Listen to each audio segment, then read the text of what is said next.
এই হত্যাকাণ্ডের দায় কোনোভাবে এই সরকার এড়াইতে পারবে না। এছাড়াও নতুনভাবে যে পেশিবাদ সৃষ্টি হওয়ার যে ষড়যন্ত্র সৃষ্টি হয়েছে, যারা এই পেশিবাদ হতে চাবে, এই বাংলাদেশের মানুষ তা কঠোর হাতে দমন করবে।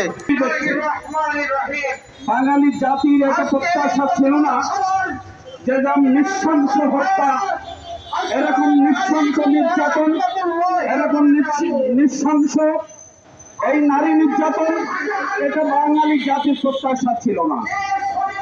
আমরা বিএনপি জাতীয়তাবাদীকে বিশ্বাস করি, জিয়া রহমানের আদর্শকে বিশ্বাস করি, কিন্তু বিএনপির আড়ালে কি ঘটনা সারা বাংলাদেশে, কি ঘটনাগুলো সেই বিদায়ী সরকারের চাইতে রেকর্ড ব্রেক এই নৃশংস হত্যা করছে, এই নৈরাজ্য সৃষ্টি করছে, মানবাধিকার তাদের এই নৈরাজ্যের বিরুদ্ধে তীব্র নিন্দা জানাচ্ছে।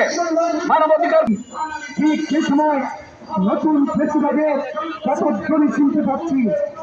এজন্যই 16 ছাত্র জীবন দেয় নাই।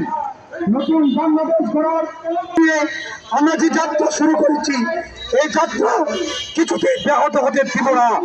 আমাদের হৃদয়ে আমাদের আবু সাঈদ, আমাদের মুগ্ধরা যতদিন থাকবে ততদিন বাংলাদেশকে নিয়ে নতুন করে ষড়যন্ত্র হতে দেওয়া যাবে না। আমরা সকল ষড়যন্ত্রকারীদের দাঁত ভাঙা জবাব দিয়ে তাদের স্বপ্ন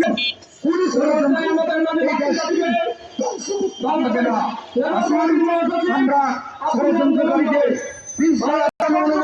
শাখার সাংগঠনিক সহ সভাপতি মৌলানা নুরুল হক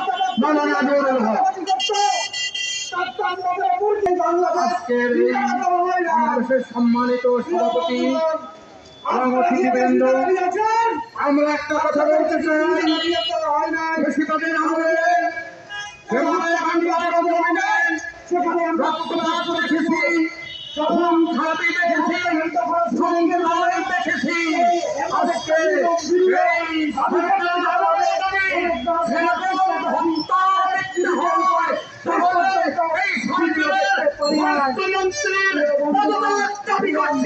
মানুষ